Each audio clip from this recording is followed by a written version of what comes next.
በስመ አብ ወወልድ ወመንፈስ ቅዱስ አሐዱ አምላክ አሜን።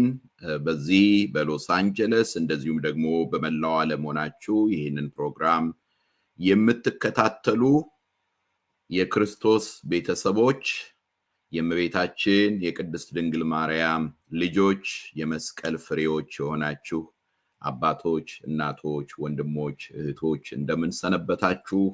እንደምን ከረማችሁ? ልዑል እግዚአብሔር አምላካችን ለዚህ ዕለት ለዚህ ሰዓት ስላደረሰን ስሙ ከዘላለም እስከ ዘላለም ይክበር ይመስገን።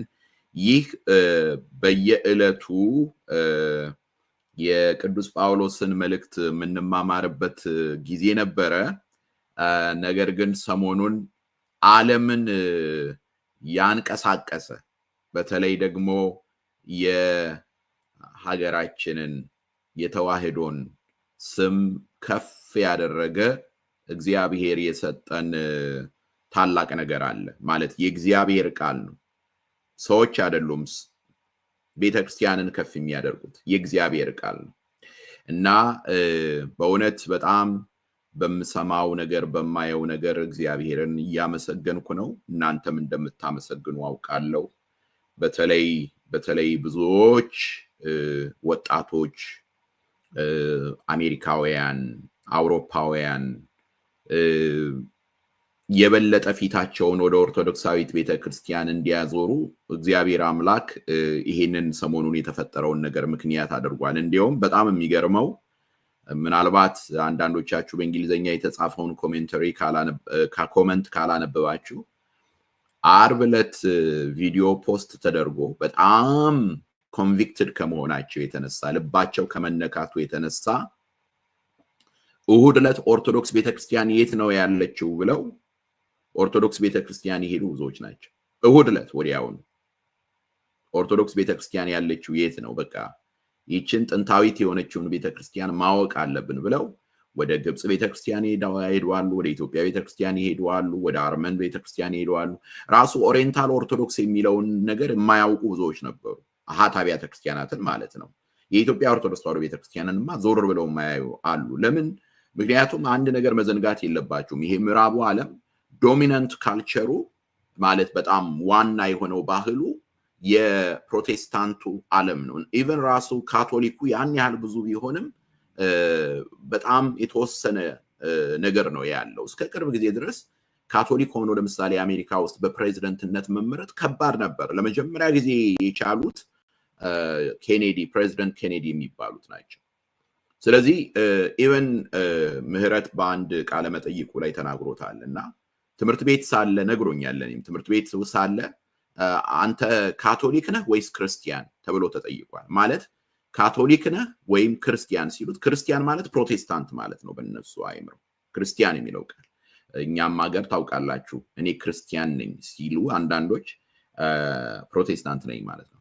እና ይሄ ከዚህ ከምዕራቡ ዓለም የመጣ አስተሳሰብ ነው። ስለዚህ አሁን ከምህረት ጋር እነዚያ ታዋቂ የሆኑት ሰባኪያን ባደረጉት ንግግር ያ መሰረቱ ምን ያህል ሼኪ የሆነ ዝም ብሎ በድቡሽት ላይ ያለ እንደሆነና በእውነት ታሪካዊ በሆነ መንገድ ጠለቅ አድርገን ካየነው ምንም ባንዴ በቀላሉ የሚፈርስ እንደሆነ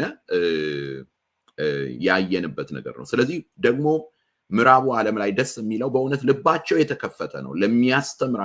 የሚያስተምራቸው ሰው ካለ ልባቸው የተከፈተ ነው። ምዕራቡ ዓለም ላይ የምታዩት ነው። ስለዚህ ነው በአንድ ጊዜ በቃ በአንዴ ልባቸውን ሰጡ።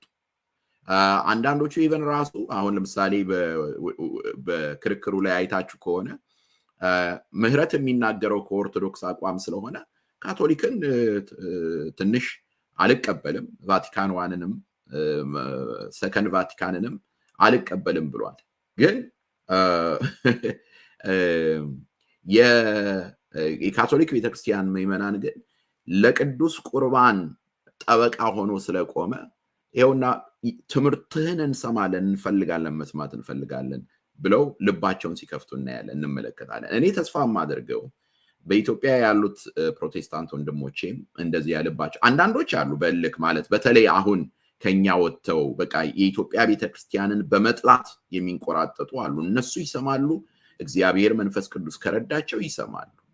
ነገር ግን በፕሮቴስታንቱ ዓለም ለረጅም ዘመን ኖረው ብዙ ጥያቄ ያለባቸው ሰዎች አሉ በዙሪያቸው። በተለይ ኢትዮጵያ ውስጥ አሁን ባለው መንገድ ይሄ የፕሮስፔሪቲ ጎስፕል ወይንም ደግሞ የብልጽግና ወንጌል ተብሎ ሄልዝ ዌልዝ ቴዎሎጂ ተብሎ በእውነት ከእግዚአብሔር ቃል የራቀ በጣም እጅግ በጣም በሚያሳዝን ሁኔታ የሚከናወኑ ብዙ ልምምዶች አሉ።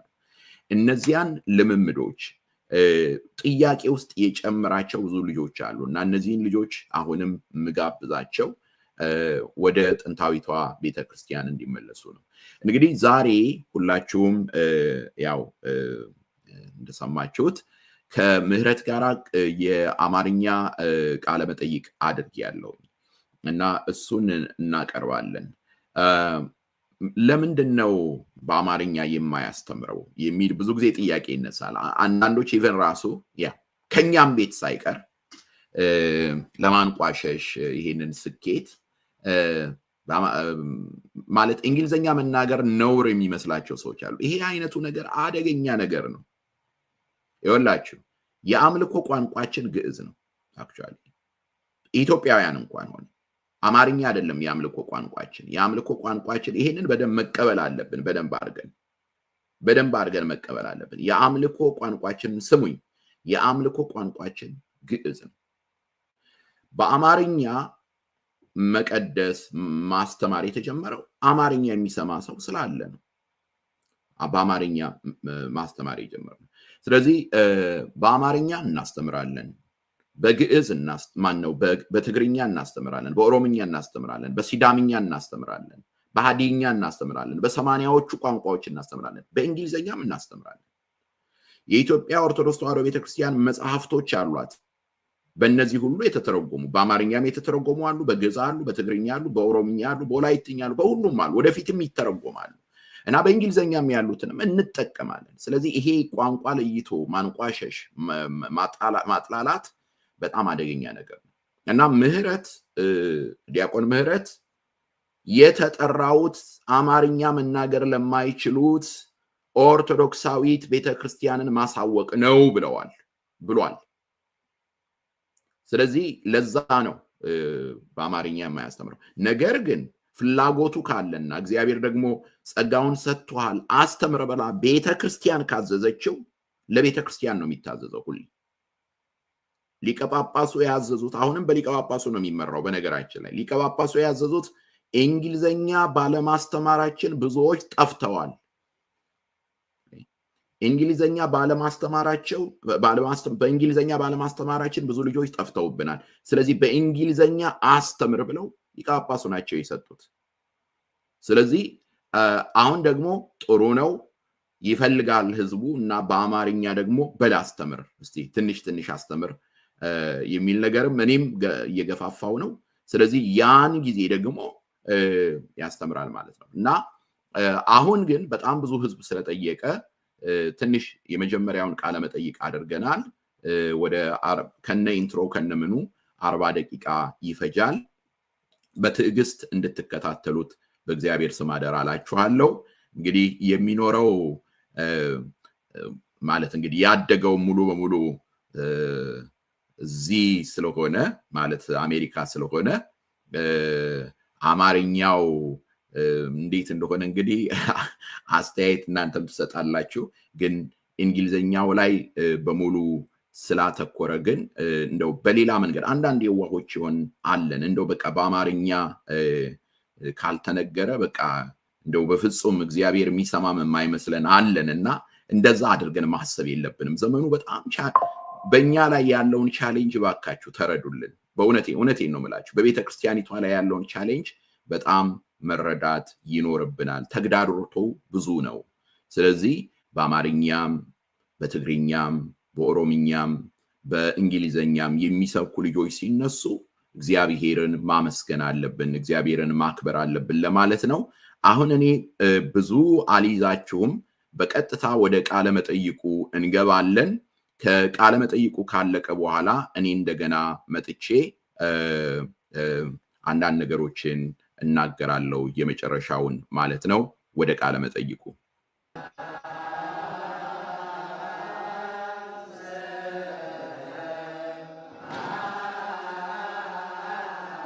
የሚያሳዝን ነገር ብዙ ሰዎች ስጋው ደግሞ እንደ መርዝ ያዩት ነው የሚመስለኝ። ለምን መድኃኒት ቢሆንማ ይቀበሉት ነበር፣ ግን ይሸሹታል።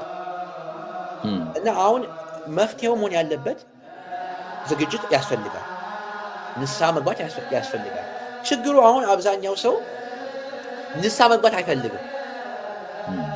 አሁን ያለው በእኛ ህዝብ ያለው አስተሳሰብ በቃ አቅመ አዳም እስከደረስን ጊዜ እስከ ሽምግልና በቃ በኃጢአታችን እንኖር፣ የስጋችን ፍትወት እንከተል፣ ንስሐ እንግባ። ከዛ በኋላ ወደ ሽምግልና ስንደርስ ንስሐ እንግባና ስጋውን ደግሞ እንቀበል። ይህም ይቅርታ ሴጣናዊ የሆነ ትምህርት ነው። ለምንድን ነው ለ30 ለ40 ዓመት ከእግዚአብሔር የምንርቀው? ለምንድን ነው ለ30 ለ40 ዓመት በመንፈሳዊ ሞት የምንመላለሰው?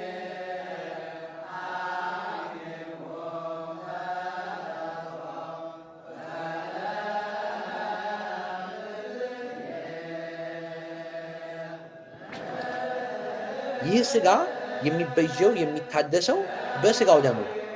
ህብረት የምናደርገው ከክርስቶስ ጋር በስጋው ደሙ ነው። በጥንታዊ ቤተክርስቲያን መሰረት አንድ ሰው በኑፋቄ ወይም ሌላ በትልቅ ኃጢአት ቢገኝ ከቤተክርስቲያን የሚባረረው መንገድ ስጋው ደሙ ሲከለከል ማለት ነው። ኤክስኮሚኒኬሽን የሚባለው ይሄ ነው። ቀላል ነገር አይደለም። ከስጋው ደሙ መራቅ ቀላል ነገር አይደለም። ሞት ነው። የሞት ፍርድ ነው። ስጋው ደግሞ መቀበል ስጋው ደግሞ መቀበል አይችልም ከተባለ አንድ ሰው የሞት ፍርድ ነው የተፈረደበት ማለት ነው። ለምን? ራሱ ቅዱስ ኤፍሬም በአንዱ ጽሑፍ ይህ ስጋው ደግሞ በገነት የነበረችው ዕፀ ሕይወት ነው ይላል። ወደ ዮሐንስ 6 እንደገና ስንሄድ ስጋኝ የበላ ደሜን የጠጣ የዘላለም ሕይወት አለው ይላል። ግን በአንጻሩ ምን ይላል? ስጋኝ ያልበላ ደሜን ያልጠጣ የዘላለም ሕይወት የለውም ይላል። እና ይሄ በጣም ወሳኝ የሆነ ጥቅስ ነው። ስጋው ደግሞ ከክርስቶስ ጋር ህብረት የምናደርገው ምስጢር ነው። ከክርስቶስ ጋር ህብረት ለምን? ቃል መንፈስና ነፍስ ብቻ ሳይሆን የሆነው ቃል ስጋ ሆነ ይላል። ስለዚህ ድህነት ቤዛነት የተሰጠው ለነፍሳችንና ለመንፈሳችን ብቻ ሳይሆን ለስጋችን ነው። ለዚህም ነው ስጋው ደግሞ አስፈላጊ ሆነ።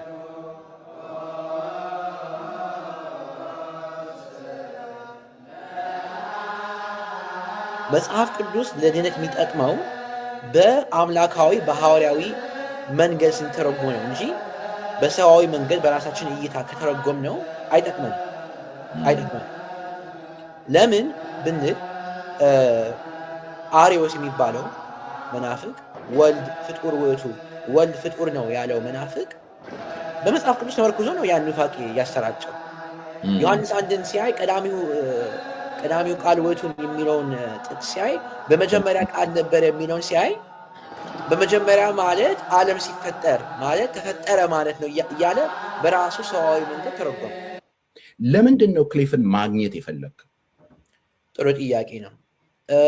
እንግዲህ ክሊፍ እና ስቱዋርት ያው ከኛ ቤተ እምነት ውጭ ቢሆኑም ብዙ ጥሩ ስራ አድርገዋል። ማለት እግዚአብሔር የለሾች ሌሎች ሃይማኖት ያሉ ሰዎችን ወደ ክርስቶስን ማወቅ አምጥተዋል። ይህ ትክክል ነው። ነገር ግን ብዙ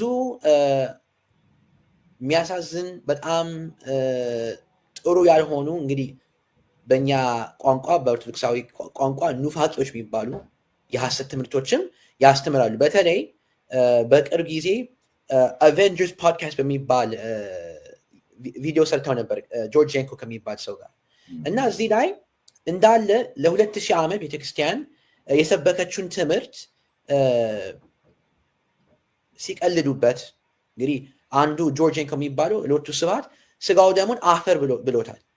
እና እንደዚህ በጣም የሚያሳዝን አይነት ቋንቋ ሲጠቀሙ ኑፋቂን ሲያስተምሩ የሐሰት ትምህርትን ሲያስተምሩ አንድ ሰው መጥቶ ለነሱ ይህን ጥያቄ ማቅረብ አለበት። ስለዚህ ያ እድል ሲሰጠኝ እንግዲህ እጄን አውጥቼ ነው እነሱ እኔን የመረጡኝ። ስለዚህ እድሉ ሲሰጠኝ ያን እድል ተጠቅሜ ያው እግዚአብሔር እያገዘኝ ጠየቅኳቸው። ግን በጣም አጋጣሚ ነው። ራሱ እግዚአብሔር ነው ያዘጋጀው። ልበ አምላክ ዳዊት ኩሎ ዘፈቀደ ገብረ እግዚአብሔር እንዲል የእግዚአብሔር ነገር መሆኑ ነው እንጂ ያ ሰው ባላገኘው ሳላውቅ መጥቶ ይሄን ነበር። የተወደዳቸው የክርስቶስ ቤተሰቦች ከዲያቆን ምህረት ጋር ሰሞኑን መላውን ዓለም ባነጋገረው ክርክር ልበለው ፍጥጫ ዙሪያ በአማርኛ ቃለ ምልልስ እናደርጋለን። እንደው ከብዙ ታላላቅ የነገረ መለኮት ሊቃውንት ጋር ከአብያተ ክርስቲያናት መሪዎች ጋር ቃለ መጠይቅ አድርጓል ምህረት። ነገር ግን በአማርኛ እንደሚመስለኝ ለመጀመሪያ ጊዜ ከኔ ጋር ነው የሚያደርገው ማለት ነው። ስለዚህ አንድ ለመጀመሪያ ጊዜ በአማርኛ ከኔ ጋር ቃለ መጠይቅ ሊያደርግ ነው። ሁለተኛ ምናልባትም ለመጀመሪያ ጊዜ እንደዚህ ቃለ መጠይቅ ሳደርግልህም አይደለ? ስለዚህ እንኳን ወደኛ ቤት መጣህ። ያው መች የኔ ቤት ሲሆን እኮ እንዴት ነው ከቤት የጠፋሁት? ግሩም አባባል ነው። እውነት ነው። እንደው ብዙ ሰዎች የሚጠይቁትን ጥያቄ በመጠየቅ ሊጀምር ፕሮግራሙ ምንድነው በዛ ሁሉ ምክንያቱም ብዙ ስለ ክርክሩ እኛም እዚህ በነበረን በአማርኛ እየተረጎምን እንግሊዘኛውን ስንናገር ነበርና በዛ ውስጥ እንደው ስራውት በክርክሩ ሁሉ ሰዓት 11 ደቂቃ ከምናምን ሰከንድ ነው። ምንድን ነበረ ይሰማህ የነበረው? እንደው እስቲ ስሜትህን ግለጥልን። በዚያ ሁሉ ምን ነበረ አይምሮህ ላይ የሚመጣው ነገር? ጥሩ ጥያቄ ነው። ያው ሁሌም ክርክር ሲኖር ዋናው ነገር መጀመሪያው ነገር የሚያስፈልገው የሌላውን ሰው ነገር መስማት ያስፈልጋል። ካልሰማን ጥሩ የሆነ ምላሽም ለመስጠት አይቻልም። ስለዚህ እኔ ብዙም ያው የሰውን ፊት የማየት ነገር ሳይሆን ያው ስቱዋርት ይባላል ሰውየው፣ የእሱን ድምፁ ምን ነው የሚናገረው፣ ምንድን ነው ምላሽ የሰጠው ብዬ የሰማው ነበር እና ያው ትንሽ ፍርሃትም ነበረ መጀመሪያ ስጀምር። ግን አብዛኛው ጊዜ ግን ትክክል ኦርቶዶክሳዊ ርትዕት ሃይማኖት መልስ ምንድን ነው ብዬ ያሰብኩ ነበር እና ሳላውቀው 11 ደቂቃ ራሱ መሆኑን አላወቅኩም። ስጨርስ ነው በኋላ ጓደኞች መጥተው ለ11 እና 12 ደቂቃ እንደተከራከርክ እንጂ በእኔ ህሊና በእኔ አይምሮ የ3 ደቂቃ ምልልስ ነበር የመሰለኝ። ስለዚህ በዛ በክርክሩ ውስጥ ስቱዋርት ፍጹም በጠበቅከው መንገድ እንዳላገኘኸው ያወቅከው መቼ ነው? ለምንድነው ይሄን ጥያቄ መጠይቀው? እርግጠኛ ነኝ ሁልጊዜ እንደዚህ አይነት ነገር ከሌሎች ሰዎች ጋር በምንነጋገርበት ጊዜ በጣም እኛ ከጠበቅነው በታች ወይም ደግሞ መስመሩን የለቀቀ ነገር ስናይ ይገባናል። እና መቼ ነው ይሄ ነገር እኔ እንዳሰብኩት አይደለም ያልከው? ከመጀመሪያው ነው። ለምን መጀመሪያ ያን ጥያቄ ሲጠይቀው የሰጠው ምላሽ ያው በእንግሊዝኛ በአማርኛ ባላውቅም በእንግሊዝኛ ሎጂካል ፋላሲ ይባላል። ማለት የሰጠው ምላሽ በቃ በትክክል እንትን ሀሳቡን አልገለጠም። ትክክል የሆነ አይነት ምላሽ አይደለም። ለምን እኔ የጠየቁት ጥያቄ እንግዲህ አንተ መጽሐፍ ቅዱስ እንከተላለሁ ካልክ በዛ ጊዜ መጽሐፍ ቅዱስ በተጻፈበት ጊዜ የነበሩት ክርስቶሳውያን ክርስቲያን የተባሉ ሰዎች ያንተን እይታ ካልነበራቸው እንዴት ነው መጽሐፍ ቅዱስ የምትከተለው? ይህ ስጠይቀው ምን አለ? ያው ብዙ ሰው የኔ እይታ ስላለኝ ብዙ በሚሊዮን የሚቆጠር ሰው የኔ እይታ አለው አለኝ። እና ይሄ ማለት በሎጂክ ወይም በመጽሐፍ ቅዱስ ወይም በታሪክ የተመረጎዘ ምላሽ ሳይሆን ዝም ብሎ ሰው ስለሚያምነው እኔ አምነዋለሁ አይነት ምላሽ ነው። ራሴ አድፖፕለም የሚባለው ፋላሲ ነው። አድፖፕለም የሚባለው ማለት ነው። ብዙ ሰው ስላመነው እኔም አምናለሁ።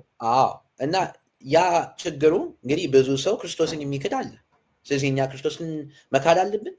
ስለዚህ ያ ምላሽ ስሰማው በጣም ጥሩ ያልሆነ ከተማረ ሰው የሚጠበቅ ምላሽ አለመሆኑ ሳይ ያው ነገሩ እንትን ለሱ እንዳልሆነ ገባኝ። ስለዚህ ግሩም። ከዛ በኋላ ወዲያው ይሄ ክርክር የተደረገው ባልሳሳት ሐሙስ ነው አይደለም? ግን ተዘጋጅተህበት ነበር? እንዴት ነው ወደ ክርክሩ የገባው? እስቲ ለሰዎች ግለጽላቸው። እስቲ ምንድን ነበረ እዛ? እንዴት ልትሄድ ቻልክ? ምክንያቱም አንተ ሃርቫርድ ነው የምትማረው፣ ክርክሩ የተካሄደው ኤምአይቲ ነው የተካሄደው እና እንዴት ወደዛ ልትሄድ ተዘጋጅተህ ነበረ? ምንድን ነው የወሰደ? በአጋጣሚ ነው። ረቡዕ ማታ አንድ ሰው ማላውቀው ማለት አንድ ሁለቴ የተገናኘ ነው። አንድ ሁለቴ ነው እንግዲህ ሰውን ያገኘሁት እና በአጋጣሚ ያገኘሁትና ነገ ክሊፍ እንደሚመጣ ታውቃለህ ብሎ ጠየቀኝ። እኔ አልሰማውም ብዬ ስመልስለት ቴክስት አደርግልሃለሁ ነገ ይመጣል ቦስተን አለ እና ኤምአይቲ ይሄዳል፣ ከዛ በኋላ ሃርቫርድ ይሄዳል አለኝ። እንግዲህ እኔ አርብ ለመድኃኔዓለም ሌላ ሀገር ስለሚሄድ ሐሙስ እዛ ሄጄ ላገኘው ብዬ ሐሙስ ነው ኤምአይቲ የሄድኩት። ግን በጣም አጋጣሚ ነው። ራሱ እግዚአብሔርን ያዘጋጀው ልበ አምላክ ዳዊት ኩሎ ዘፈቀደ ገብረ እግዚአብሔር እንዲል የእግዚአብሔር ነገር መሆኑ ነው እንጂ ያ ሰው ባላገኘው ሳላውቅ መጥቶ ይሄድ ነበር። ለምንድን ነው ክሊፍን ማግኘት የፈለግ? ጥሩ ጥያቄ ነው።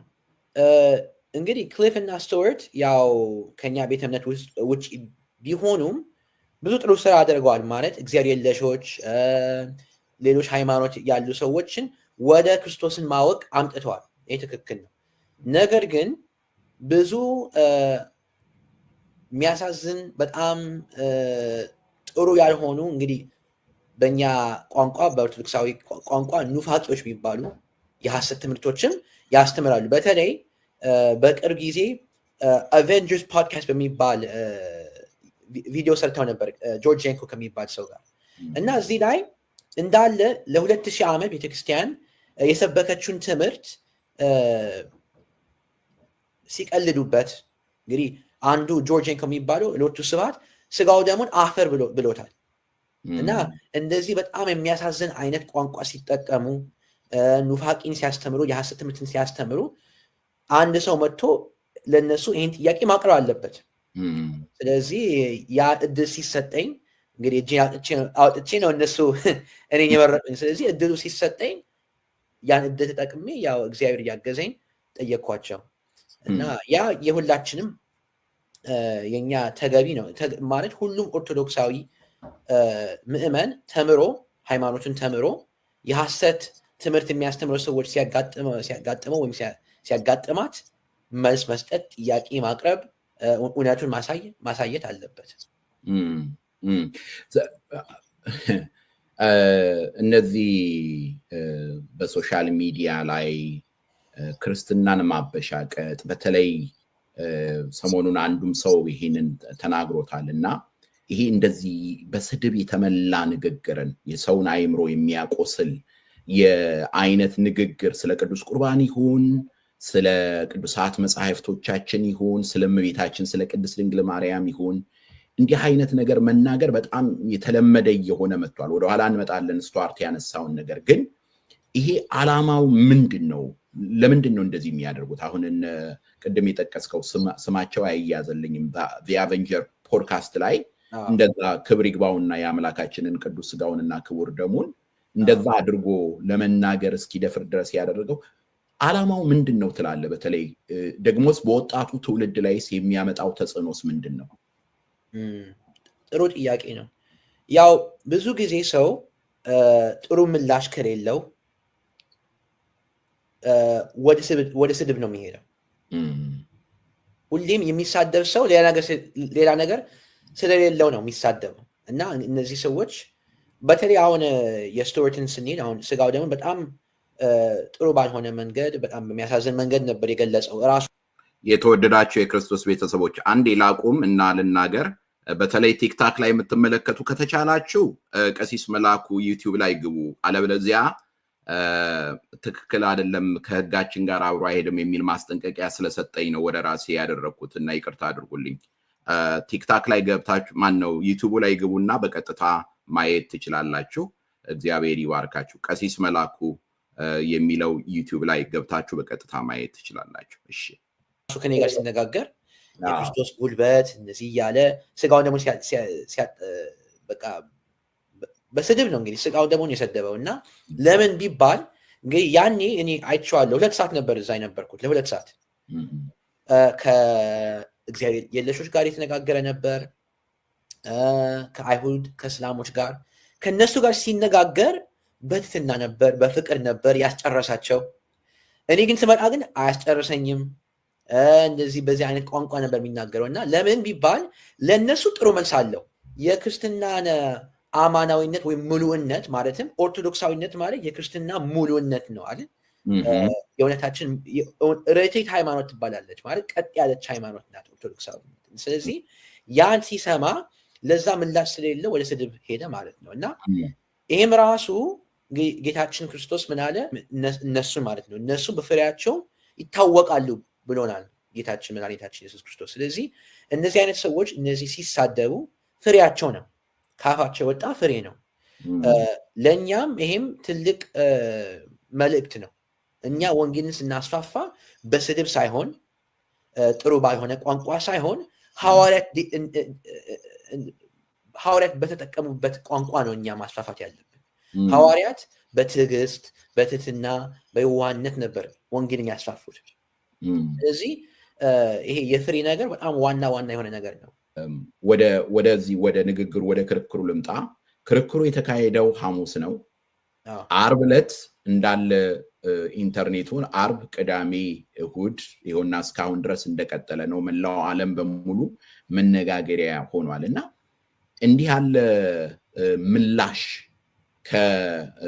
ከሐዋርያዊ ትውፊትን ከያዙ አብያተ ክርስቲያናት ካቶሊክ፣ ኦርቶዶክስ፣ ኦሪየንታልና ምስራቅ ኦርቶዶክሳውያን እነዚህ ኢቨን ራሱ አሁን ካቶሊክን እንደው ክርክርህ ላይ ራሱ ጎሸም አድርገሃል እና እዛም እንደዛ ሆኖ ግን ቅዱስ ስጋውን ክቡር ደሙን ስላከበረልን ብለው ሁሉ ፖዚቲቭ የሆነ ምላሽ አዎንታዊ የሆነ ምላሽ ሁሉ እስከ መስጠት ደረጃ ደርሰዋልና ያንን አይነት ምላሽ ጠብቀህ ነበር? እንደዚህ ይሆናል ብለህ አስበህ ነበር? አላሰብኩም፣ ግን አሁን ሳየው ግን ይገባኛል። ለምን ይሄ ነገር ይሄ አስተምሮ ይሄ ትምህርት በጣም ማዕከላዊ የሆነ ትምህርት ነው። አሁን ወደ ዮሐንስ ወንጌል ምዕራፍ 6 ስንሄድ ዘበላ ሥጋዬ ወሰትየ ደምየ ቦ ሕይወት ዘለዓለም፣ ሥጋዬን የበላ ደሜን የጠጣ የዘላለም ሕይወት አለው ሲል ጌታችን መድኃኒታችን ኢየሱስ ክርስቶስ አይሁድ አንጎራጎሩ ነው የሚለው ወንጌል ላይ። እንኳን አይሁድ የገዛ ደቀ መዛሙርቱ በጣም በዚህ አባባል ተሳሳቱና ራሱ ምን ይላል ወንጌል? አንዳንዶቹ ደቀ መዛሙርት ከእሱ ጋር መሄድ ወይም እሱን መከተል አቆሙ ይላል ዮሐንስ 6 ላይ። ከዛ በኋላ ምን የሚነግረን ወንጌሉ ላይ ክርስቶስ ተመልሶ ወደ 12ቱ ሐዋርያት ምን አላቸው? እናንተስ መሄድ ትፈልጋላችሁ ብሎ ጠየቃቸው። ለምን? ለጌታችን ለመድኃኒታችን ለኢየሱስ ክርስቶስ ይህ ጉዳይ ወሳኝ ነው። የቅዱስ ቁርባን ጉዳይ አማናዊ ሥጋው ደግሞ መሆኑ ወሳኝ የሆነ አስተምሮ ነው። ጌታችን በሌላ ቦታ ምን አለ? ሴፍ ይዣለሁ ብለዋል ጌታ። ሴፍ የያዘው ያው የብረት ሴፍ ሳይሆን እሱ እውነት ስለሆነ ሐሰት የያዙ ሰዎች በዚህ ምክንያት ይከፈላሉ ማለት ነው። እና ዮሐንስ 6 ይህን የምናየው አማናዊ ሥጋው ደግሞ መሆኑን ያን እውነት ሲያመጣ ወይም ሲሰብክ ጌታችን በዚህ ምክንያት በሐሰት መንፈስ በሐሰት ትምህርት የተሞሉ ሰዎች ተከፋፈሉ ማለት ነው። እና ለ2000 ዓመት ቤተክርስቲያን ይህን አስተምሮ ይዛለች። የህይወት መድኃኒት ዕፀ ህይወት የተባለችው ምስጢረ ቅድሳት የተባለችው የተቀደሰችው ምስጢር የተባለችው ሥጋው ደሙ ናት። በዚህ ነው እኛ ዘላለማዊ ህይወት የምናገኘው። በዚህ ነው ቅዱስ ጴጥሮስ እንዳለው የመለኮታዊ ባህሪ ተሳታፊ የምንሆነው በሥጋው ደሙ ነው። ይሄ በጣም ወሳኝ የሆነ ጉዳይ ነው እና ያው ከካቶሊክ ጋር ያው በሁሉም ነገር ባንስማማም እነሱም ይሄን ያውቃሉ። ከምስራቃዊ ኦርቶዶክስ ጋር በሁሉም ነገር ባንስማማም ይሄን ያውቃሉ። ማለት ይሄ መሰረታዊ የሆነ ነገር መሆኑ ነው። መሰረታዊ ነገር ነው። ስለዚህ ሁላችንም ከየቤተ እምነቶች ያው ሐዋርያዊ ክርስቲያኖች የምንባለው ሁሉ በዚህ እንደተስማማን የታወቀ ነገር ስለሆነ ይገባኛል ማለት ነው። ስለዚህ ማለት እንደው ከዚሁ ጋር አያይዤ ልጠይቅና አሁን እንደው በአጠቃላይ በተለይ በአሃት አብያተ ክርስቲያናት ኦሪየንታል ኦርቶዶክስ አብያተ ክርስቲያናት ኢቨን ሌላው ቀርቶ በምስራቅ ኦርቶዶክስ አብያተ ክርስቲያናት ከሰርቢያ ከግሪክ ከራሽያ ከሌሎችም ስፍራዎች ላይ እንደዛ አይነት ሪያክሽን ስታይ ምንድነው የተሰማ? ምክንያቱም ለምንድነው ይሄን የምለው? የምስራቃውያን አብያተ ክርስቲያናት አባቶችን መጽሐፍት ያው ታነባለህ፣ ወደኋላ እሱንም እናነሳለን። ለኦሪየንታል አብያተ ክርስቲያናት በተለይ ለኮፕቲክ ኦርቶዶክስ ቤተክርስቲያን በጣም ጥልቅ የሆነ ክብር አለህ እና ይህንን ምላሽ ስታይ እንደዚሁም ደግሞ በቃ እንደው ደስታቸውን ስታይ ምንድን ነው የተሰማ? ያው ይሄ የተሳካው እግዚአብሔር ስለፈቀደ ነው።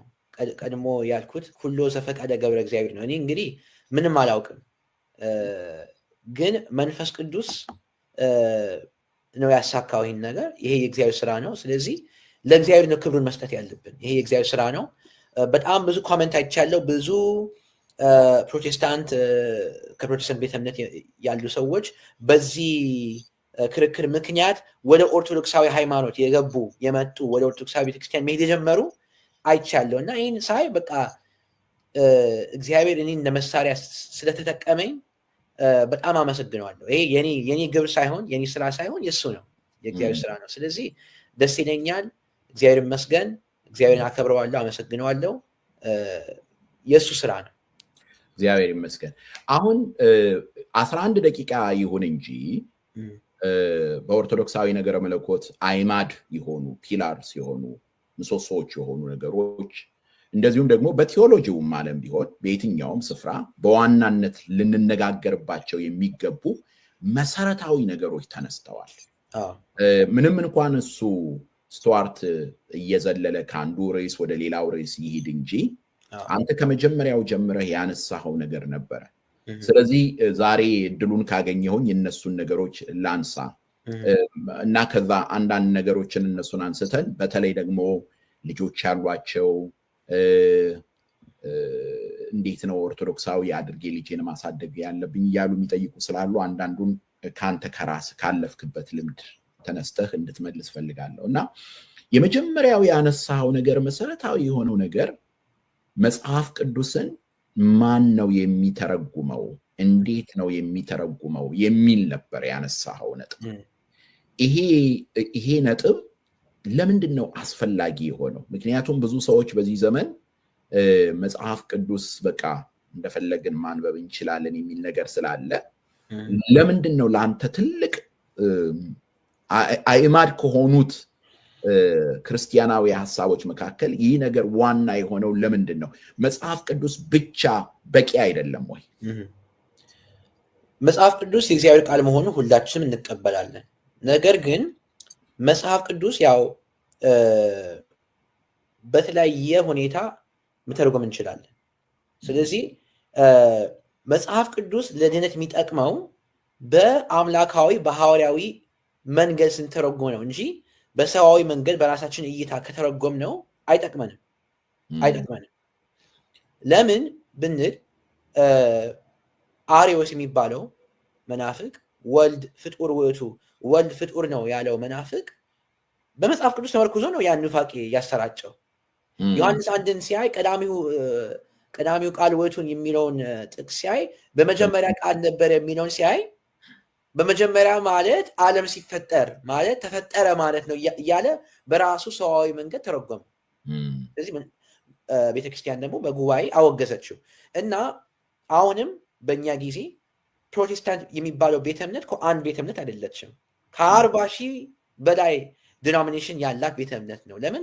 ሁሉም ብድግሉ የተነሳ የራሱ ሰዋዊ እይታ እየተጠቀመ ይተረጉማል እና ያ ወደ ሐሰት የሚወስድ መንገድ ነው። መጽሐፍ ቅዱስ በጣም አስፈላጊ ነው። ግን መጽሐፍ ቅዱስን መተርጎም ያለብን በዛ ጊዜ በነበሩት አባቶች፣ በዛ ጊዜ በነበሩት ክርስቲያኖች ማለትም ሐዋርያት ባስተኩት ጳጳሳት፣ ሊቃውንት። ለምሳሌ አሁን እኔ ጠቀስኩለት አሁን ለስቱዋርት ቅዱስ አግናጢዮስ ዘአንጾኪያ የሚባል አባት ነው። እሱ የቅዱስ ዮሐንስ ደቀ መዝሙር ነው። እንግዲህ ክርስቶስ ደቀ መዛሙርት ነበረው። እሱ መምህር፣ እነሱ ደቀ መዛሙርት፣ የአብነት አርአያ። እነሱ ደግሞ እነዚህ ሐዋርያት ደግሞ የራሳቸው ደቀ መዛሙርት ነበራቸው። አሁን ምሳሌ ቅዱስ ጴጥሮስ የእሱ ደቀ መዝሙር ቅዱስ ቀለሜንጦስ ይባላል። ቅዱስ ጳውሎስ ያው ራሳችን መጽሐፍ ቅዱስ ላይ ማየትም እንችላለን። ቅዱስ ጢሞቴዎስ፣ ቅዱስ ቲቶ የእሱ ደቀ መዛሙርት ነበሩ እና እነዚህ ሰዎች እነ ቅዱስ አግናጢዮስ፣ እነ ቅዱስ ቀለሜንጦስ፣ ሌሎችም አሉ። እነሱ ምን አሉ ነው ጥያቄው። ለምን እነሱ መጽሐፍ ቅዱስ ሲተረጉሙ የእነሱ መምህር ማለትም ሐዋርያው ራሱ የጻፈው ደራሲው ራሱ ባለው መሰረት ነው የሚተረጉሙት። ስለዚህ እነሱ ምን አሉ ብለን ማየት አለብን እና ስንሄድና ስናይ ቅዱስ አግናጢዮስ በጣም ግልጽ በሆነ መንገድ አማናዊ ስጋው ደሙ መሆኑን ይጽፋል። ጥምቀት ለድህነት ጠቃሚ መሆኑን ይጽፋል። እነዚህ መሰረታዊ እምነቶች ግልጽ በሆነ መንገድ ተጽፈዋል ማለት ነው። ለዚህም ነው በኦርቶዶክሳዊ ቤተክርስቲያን ከመጽሐፍ ቅዱስ ጋራ በመጽሐፍ ቤት ሊቃውንት የሚማሩት ሃይማኖተ አበው የሚባል መጽሐፍ አለ። የአባቶች ሃይማኖት ማለትም ከመጀመሪያው ክፍለ ዘመን እስከኛ ጊዜ ድረስ የነበሩ የተነሱ ሊቃውንት ማለትም በመጀመሪያው ክፍለ ዘመን እነ አግናጢዮስ፣ እነ ቀለሜንጦስ፣ በሁለተኛው ክፍለ ዘመን እነ ቅዱስ ዮስጢኖስ፣ እነ ቅዱስ ሄሬኒዮስ እያለ እነ ቅዱስ አትናቴዎስ፣ እነ ቅዱስ ቄርሎስ፣ እነ ቅዱስ ሳዊሮስ እያለ እየሄደ የነሱ ጽሁፎች፣ የነሱ አስተምሮ፣ የነሱ ትርጓሜ የታየ ነው ቤተክርስቲያን አስተምሮዋን የምትጠብቀው ማለት ነው። እነዚህ ግን ፕሮቴስታንቶች ግን የነሱ አስተምሮ የተነሳው መቼ ነው ቢባል ከ500 ዓመት በፊት ነው። 500 ዓመት አይሆንም ራሱ። ለምን ሉተር ራሱ የራሱ በጣም ብዙ ችግር አለው። ግን እሱ ራሱ አማናዊ ስጋው ደግሞ መሆኑን ያምን ነበር። ስለዚህ ከ500 ዓመትን በፊት የተነሳ ነገር ሳይሆን በጣም ቅርብ ጊዜ የተነሳ ዘመናዊ የሆነ ትምህርት ነው። አንዳንዶች እንዲያውም እስከ 19ኛው ክፍለ ዘመን ሁሉ ያመጡታል። ምክንያቱም በይፋ በተለይ ይሄ አሜሪካናይዝድ የሆነው የኢቫንጀሊካል ብራንች ይሄንን ክፍል በጣም ፕሮሞት በማድረግ የታወቀ እንደሆነ ምሳሌ ብቻ ነው እያለ ያስቀምጥ የነበረው እዚያም ደረጃ ላይ እንዳለ ያመጣል።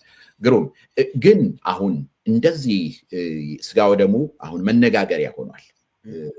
አማናዊ የክርስቶስ ስጋና ደም የሚለው ነገር ግን ደግሞ ወደ ቤተክርስቲያናችን እንምጣ፣ ወደ ራሳችን።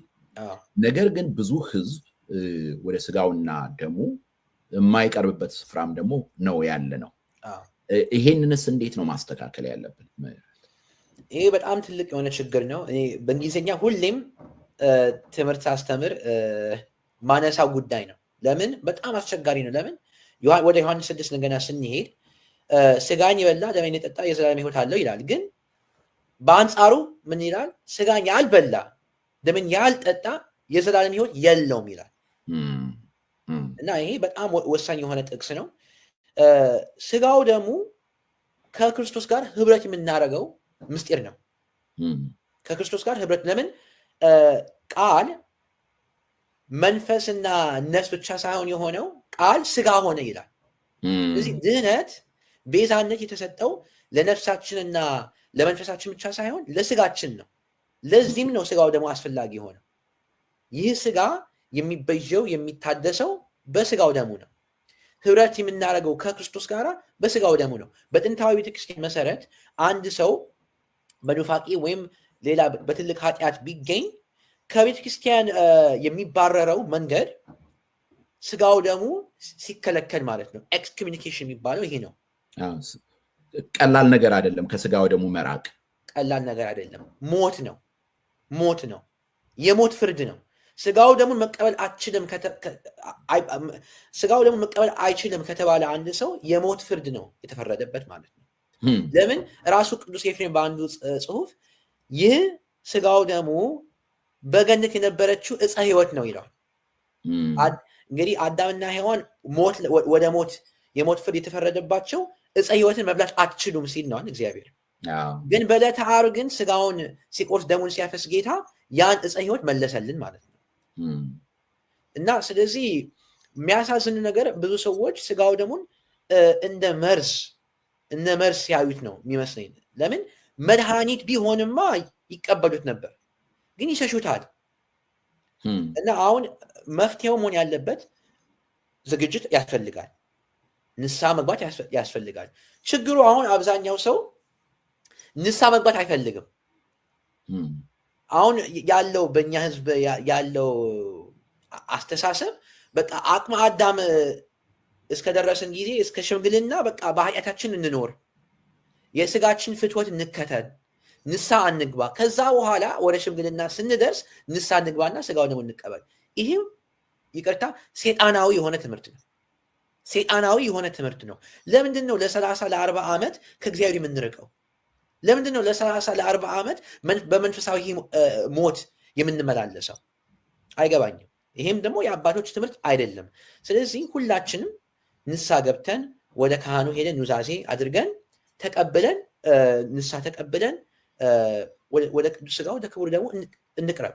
ይሄ ነው ቅዳሴ ጊዜ ላይ ያለው መጽሐፈ ኪዳን ዘነገሮሙ እግዚእነ ኢየሱስ ክርስቶስ ጌታችን ከነገረን ከሰባቱ ኪዳን አንዱ ምን ይላል?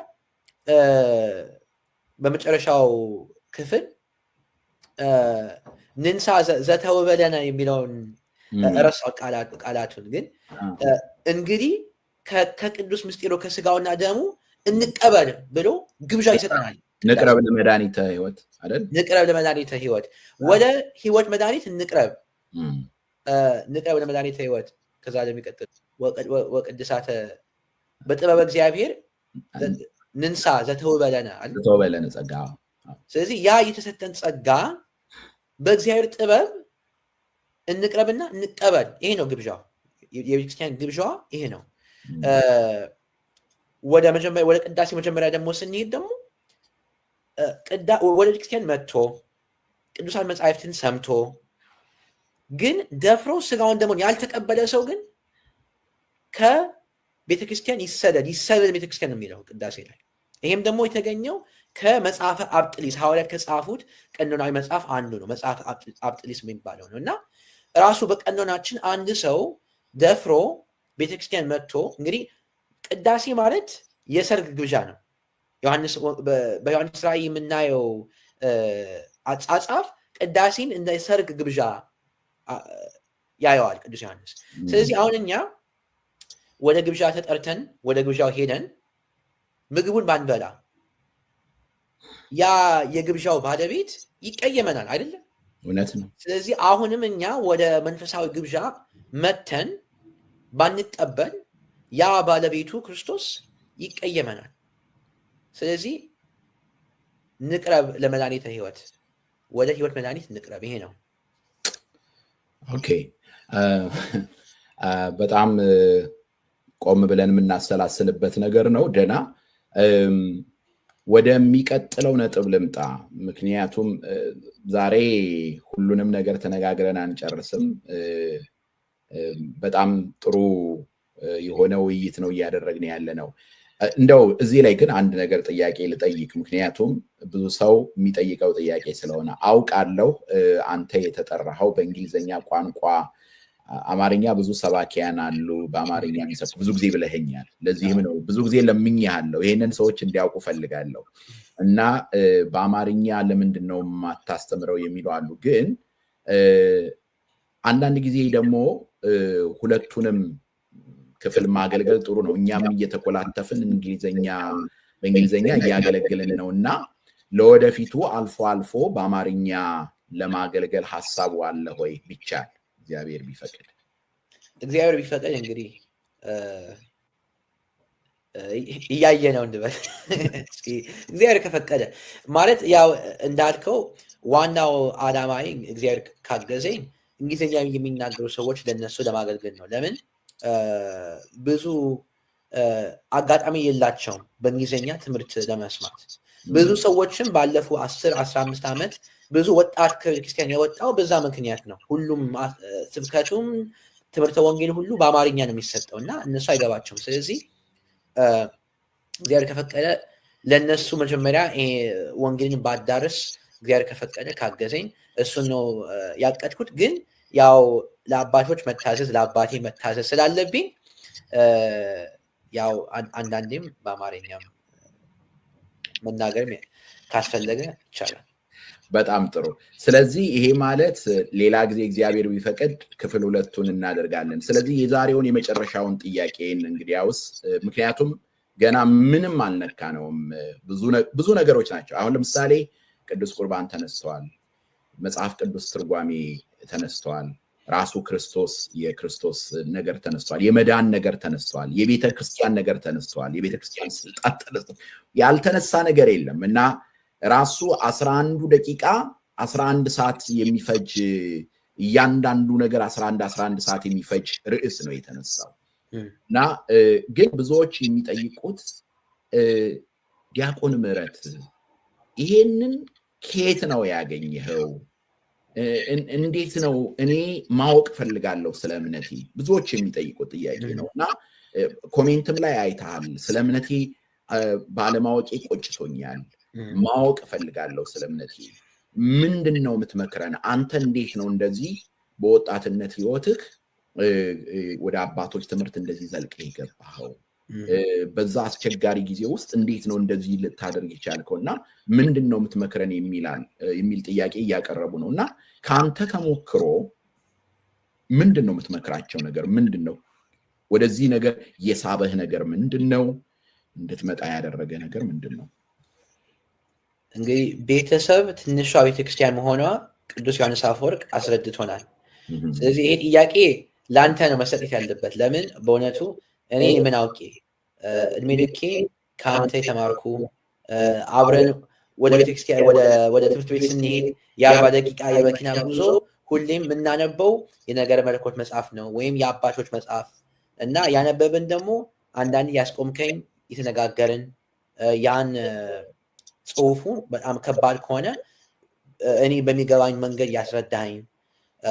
እሱ ብቻ ሳይሆን ያው የአእምሮ እውቀትም አለ፣ ነገር ግን የልብም አለ እና አብረን ስንጸልይ እንደ ቤተሰብ ስንጸልይ መጽሐፍ ቅዱስ አብረን ስናነብ ማታ ማታ አንዳንዴም ደግሞ አንተ ያስነሳኝ እስኪ አስተምረን እያልከኝ ስትጋብዘኝ ይህ ሁሉ በጣም ነው የረዳኝ። ስለዚህ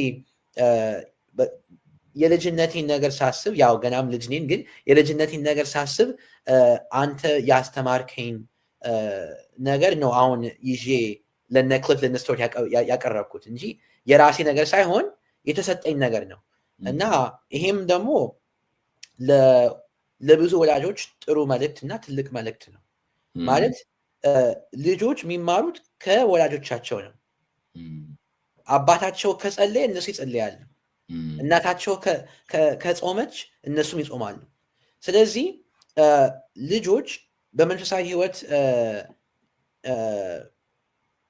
ለመንፈሳዊ ህይወት ትኩረት ካልሰጡ አብዛኛው ጊዜ ምክንያቱ ወላጆቻቸው ለመንፈሳዊ ህይወት ትኩረት ስላልሰጡ ነው።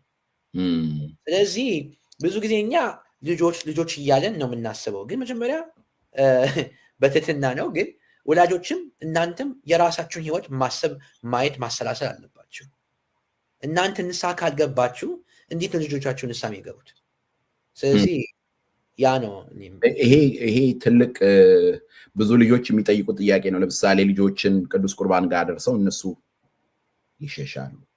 ከዛ ላይ ልጆቹ ሲያድጉ ደግሞ እነሱም አይተው መቁረብ ያቆማሉ። ስለዚህ አሁን እዚህ ላይ ግን አንድ አብሮ የሚጠየቅ ኦኬ፣ አንተ የቄስ አባት አለህ ይሄ ነው ማለት ነው ሊሉ ይችላሉ። እና አንዳንዴ ምዕመናን ራሳቸው እምነታቸውን እንትን ለማለት ለማጠንከር በቅዱሳት መጻሕፍት እውቀታቸውን ለማስፋት ምን አይነት ስቴፕ ቢጠቀሙ ይችላል? ምን አይነት እርምጃ? እኔ እንግሊዘኛ እየተናገርኩ ነው ማለት ነው፣ አንተ በአማርኛ እየተናገር ምን አይነት እርምጃ ቢጠቀሙ ጥሩ ነው ብለህ ታስባለህ? ለምንድን ነው ይሄን የምለው? አንተ ያለህን እድል ሌሎቻችን አላገኘነውም ሊሉ ስለሚችሉ ምንድን ነው ማድረግ ያለባቸው? ተግባራዊ የሆነ ፕራክቲካል የሆነ ተግባራዊ የሆነ እርምጃ ምናልባት ከአንተ የሚመጣ ካለ። ብዙ ሰው ይህን ጥያቄ ሲጠይቀኝ እኔ የምለው በዘመነ ኢንተርኔት ሁሉ ነገር ክፍት ነው። ሁሉ ነገር መያዝ እንችላለን፣ መጨበጥ እንችላለን እና መጀመሪያ የሚያስፈልገው ያው መጽሐፍ ቅዱስን ማንበብ አለብን። ግን መጽሐፍ ቅዱስ የሚነበበው እንዳልኩት ከቤተክርስቲያን ከሰጠችን ትርጓሜ ጋር ነው እና የነ ቅዱስ አግናጢዮስ ጽሁፎች፣ የነ ቅዱስ ቀለሜንቶስ፣ የነ ቅዱስ አትናቴዎስ አሁን በፊት የዘረዘርኳቸው ስሞች የነሱ ጽሁፎች ኦንላይን ኢንተርኔት ላይ አሉ። እንግዲህ በአማርኛ መሆናቸውን አላውቅም፣ ግን እንግሊዝኛ በጣም በቀላሉ ይታወቃል። ስለዚህ የኔ ዕድሜ የሆኑ ወጣቶች ይሄን በቀላሉ ማግኘትና ማንበብ ይችላሉ። ደግሞ አውቃለሁ ብዙ ጓደኞቼ ለነሱ ነግሬያለሁ፣ ሄደው ያነበቡ በጣም አይቻለሁ በአይኔ። አንዳንዶቹ ራሱ በስመ አብ ወወልድ ወመንፈስ ቅዱስ ማለት የማይችሉ ልጆች ያነበቡ የአባቶችን መጽሐፍ በማንበብ ምስጢረ ሥጋዌን ሲተነትኑ፣ ምስጢረ ሥላሴን ሲተነትኑ አይቻለሁ እና ይቻላል።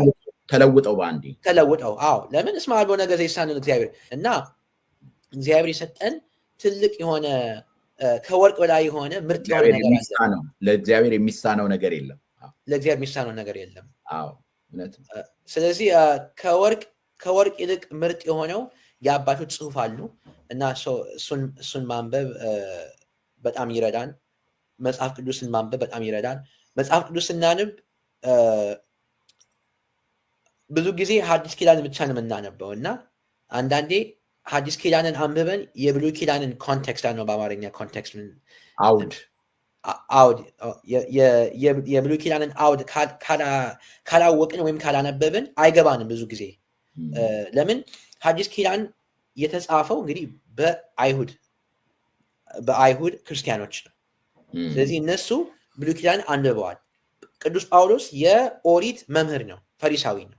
ስለዚህ ሐዲስ ኪዳንን በበለጠ ሁኔታ ለማወቅ ብሉይ ኪዳንን ማንበብ ያስፈልጋል። በተለይ ኦሪት ዘፍጥረት፣ ዘጸአት፣ ኦሪት ዘዳግም፣ ኦሪት ዘሌዋውያን፣ ኦሪት ዘኍልቍ በአጠቃላይ እነዚህ መጀመሪያ 5 መጽሐፍት ቶራ የሚባሉት ኦሪት የምትባለው ክፍል መነበብ አለባት። በጣም ጥሩ፣ በጣም ጥሩ። ስለዚህ የሚቀጥለው ምዕራፍ ምን ይመስላል? ምክንያቱም አሁን ብዙ በሮች ተከፍተዋል፣ ብዙ ጆሮዎች ተከፍተዋል ለማድመጥ።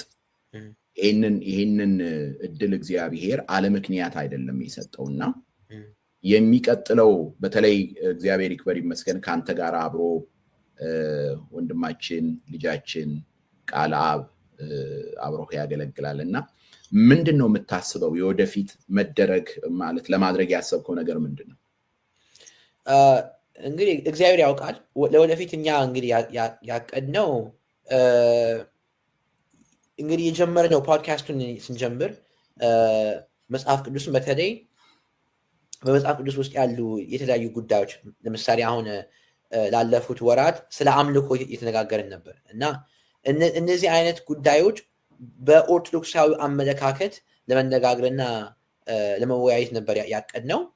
ከዛ ጋራ ደግሞ እንግዲህ አንዳንድ ሰዎች ጥያቄ ካላቸው ለምን አሁን እንዳየሁት መሰረት ብዙ ፕሮቴስታንቶች ጥያቄ አላቸው ስለ ኦርቶዶክሳዊነት ስለ ሃይማኖታችን። ስለዚህ ለዛም ጥያቄ መልስ በመስጠት ቪዲዮ መስራት እናስባለን። እግዚአብሔር ከፈቀደ ደግሞ ከሌሎች ሰዎችም ጋር ቃለ መጠየቅም ለማድረግ ያሰብንን ለምን ወነአምን በሃቲ ቅድስት ቤተክርስቲያን ስለተባለ በአንዲት ቅድስት ቤተክርስቲያን ስለምናምን በጣም ብዙ የተለያዩ መምህራን፣ ቀሳውስት፣ ሊቃውንት በኢትዮጵያ፣ በኤርትራ፣ በግብፅ፣ በሶሪያ፣ በአርሜኒያ፣ በህንድ ያሉ ስላሉ እነዚህን ሁሉ አሰባስበን በህብረት የምንወያይበት መድረክ ለመፍጠር ነው ያሰብነው። እግዚአብሔር ይርዳችሁ። ምህረት ወደዚህ ወደኛው ዓለም ወደ አማርኛው ክፍል መተህ ይህንን ቃለ መጠይቅ ስለሰጠህን እግዚአብሔር ያክብርልኝ ይላለሁ። አሜን አሜን። እሺ ቃለ መጠይቁን ጨርሰናል። ነገር ግን ከመሄዳችሁ በፊት አንዳንድ ነገሮችን ልናገር። አሁን እንደማየው በጣም ከፍተኛ የሆነ ምላሽ ነው ማየው። በዋናነት በእንግሊዘኛ ቋንቋ ብዙ ፕሮግራሞችን እያቀደ ነው፣ ጸልዩለት። ስለዚህ ልጆቻችንን የሚያስተምርበት ነገር ቢመቻች የሚል አለ። በያንግ ፕሮፌሽናል የሆኑ በስራ ላይ የተሰማሩ ኮሌጅ ግራጁዌት ያደረጉ እሱ ራሱ አሁን ግራጁዌት ስለሚያደርግም ለነሱ የተዘጋጀ እንደዚሁም ደግሞ በሃይ ስኩል ደረጃ ያሉ ልጆችን በሁለት ደረጃ አንደኛ በትምህርታቸውም እንዴት ሰክሰስፉል መሆን እንዳለባቸው በመንፈሳዊ ህይወታቸውም ደግሞ በኮሌጁ ዓለም ላይ ምስክር መሆን የሚችሉበትን መንገድ የሚያስተምርበት ነገር እናመቻቻለን። ይሄ በደንብ ሌላው ሚድል ስኩል ላይ ያሉ በጣም ብዙ ስራ መሰራት ያለበት ሚድል ስኩል ያሉ ልጆች ላይ ነው። ምክንያቱም ብዙ የሚቀረጹት እዛ ላይ ስለሆነ ወደ ከፍተኛ ተቋማት የሚገቡበት ዝግጅት የሚጀመረው ሚድል ስኩል ላይ ነው።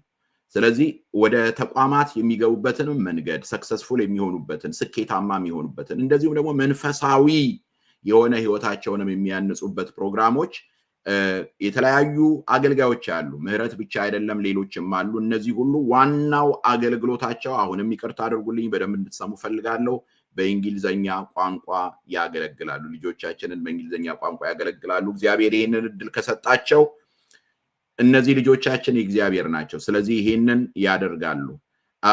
ሌላው ግን ለወላጆች ብዙዎቻችሁ እየጠየቃችሁኝ ነው። ይሄንን ሰብስክራይብ ካደረጋችሁ ይሄንን ዩቲዩብ በዚህ በዩቲዩብ ላይ በደንብ ስርዓት ባለው መንገድ በሳምንት አንድ ቀን ስለ ልጆቻችንን እንዴት ኦርቶዶክሳዊ ልጆችን ሬይዝ ማድረግ እንዳለብን ማሳደግ እንዳለብን ከኔ አይደለም አባቶች ያስተማሩንን አሁንም ደግሜ እናገራለሁ። እኔ በራሴ የምፈበርከው ነገር የለም። የቀደሙ አባቶቻችን ዝም ብለው ከሰማይ አይደለም ዱብ ዱብ ያሉት ያሳደጓቸው አሉ። ወላጆች አሉ አሳድገዋቸዋል። ቅዱሳን አባቶች አሉ። ለምሳሌ ቅዱስ ባስልዮስ፣ ቅዱስ ጎርጎሪዮስ ዘኑሲስ እና እህታቸው ከአንድ ቤተሰብ ሌላውም ወንድማቸው ከአንድ ቤተሰብ ነው የወጡት። ሁሉም ቅዱሳን ናቸው። ስለዚህ እኛ እግዚአብሔር ቢረዳን ያንን ለማድረግ ነው የተጠራ ነው። እኛም ቅዱሳን እንድንሆን ነው የተጠራ ነው። የጠራችሁ ቅዱስ ነውና እናንተም በኑሯችሁ ሁሉ ቅዱሳን ሆኑ ነው የተባልነው። እኛ ልጆቻችንን ደግሞ ቅዱሳን አድርገን እንድናሳድግ ነው። በእውነት እግዚአብሔር ይፈልጋቸዋል ልጆቻችንን። ስለዚህ ያን እንዴት ማድረግ አለብን የሚለውን እኔም ብቻ ሳልሆን ሌሎችም ብዙዎች አሉ አባቶች፣ ኢትዮጵያውያን አባቶች ከነሱ ጋር ሆነን አብረን ሆነን ቀስ እያልን ምንድነው ለልጆቼ ማስተማር ያለብኝ ኪንደርጋርደን ላሉት ልጆች ምንድነው ማስተማር ያለብኝ? እንዴት ነው መሆን ያለብኝ? ሁለቱን ዓለም ማለት በስጋዊ መንገድ የሚማሩትንና መንፈሳዊውን ነገር እንዴት ነው ባላንስ ማድረግ ያለብን? ከምንድነው መጠበቅ ያለብን? ምንድነው ማድረግ ያለብን? ያንን አብረን እንነጋገራለን። ሁላችንም ይወላችሁ እየወደቅን እየተነሳን ነው እዚህ የደረስነው። ስለዚህ አሁን ሰምታችሁ ብቻ ዝም ብላችሁ የምትሄዱ ከሆነ አሁንም ስሜት ላይ ነው ያለነው። እደግመዋለሁ፣ ይሄንን በየጊዜው ስሰብክ አንዳንዶች ቅር ይላቸዋል። ዘራፍ በማለት እምነታችንን አናውቅም። በስሜት ብቻ እምነታችንን አናውቅም። እባካችሁ ሲሪየስ ሆነን በደንብ በቃ ጊዜ ሰተን ዋጋ እንክፈል ለራሳችንም እምነታችንን ለማወቅ። ምክንያቱም እኛ ካላወቅን ልጆቻችንን እንዲያውቁ ማድረግ አንችልም። በሳምንት አንድ ቀን ቤተክርስቲያን በመውሰዳችን ብቻ እምነታቸውን ያውቃሉ የምንል ካለን ተሳስተናል። ቤተሰባችን ትንሿ ቤተክርስቲያን ናት። ስለዚህ እኔ ዛሬ ብዙ አልይዛችሁም። እኔም ራሴ ብዙ እንትኖች በየአቅጣጫው ይመጡ ስለነበረ እንደው እረፍቱም ትንሽ አልነበረም። ስለዚህ እኔም አሁን የሰማችሁትን ከዲያቆን ምህረት የሰማችሁትን ያዙት፣ አሰላስሉት። ይሄንን ዩቲዩብ የድንግል ማርያም ካቴድራል ማገለግልባት ቤተክርስቲያን ዲያቆን ምህረትም የሚያገለግልባት ካቴድራል የዚያችም ዩቲዩብ አለ። ለምንድነው? ከዛ ከቤተክርስቲያን የሚተላለፈውን መልእክት እንድትከታተሉ ማለት ነው። ያንንም ሰብስክራይብ አድርጉ። ጸልዩለት፣ ለዲያቆን ምህረት ለጓደኛው ለቃለ አብ ጸልዩለት። ሌሎችም ወንድሞቻችን አሉ የሚያገለግሉ በእውነት በዚህ አገልግሎት ላይ የተሰማሩ በኢስት ኮስት በዌስት ኮስት በመላው ዓለም ላይ አሉ። በሌት ተቀን የሚለፉ የሚደክሙ በጣም ብዙዎች አሉ። ዛሬ ብዙ ነገር በእውነት ለልጆቻችን እድሉ አለ። በተለይ ደግሞ አሁን የጀመሩት ይሄ ፓን ኦርቶዶክሲ ኦሪየንታል ኦርቶዶክሳውያን በአንድ ላይ ሆነውም ራሱ በዚህ በውጭው ዓለም ያሉትን በእንግሊዝኛ ቋንቋ ለማስተማር እምነታቸውን እንዲያውቁ እንዲጨብጡ ለማድረግ የተጀመረው ነገር በጣም እጅግ አስፈላጊ ነው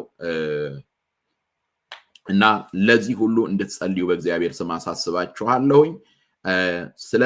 ስለምትሰጡት አስተያየት ስለ ጸሎታችሁ በእውነት በድጋሚ እግዚአብሔር ያክብርልን እንላለን። ከዚህ በስተጀርባ የብዙዎች እንባ እንዳለ እንድታውቁ፣ ከዚህ በስተጀርባ የብዙዎች ጸሎት እንዳለ እንድታውቁ። እኔ ይሄንን አፌን ሞልቼ ነው የምናገረው። የብዙዎች እናቶች ምርቃት እንዳለ ወቁ።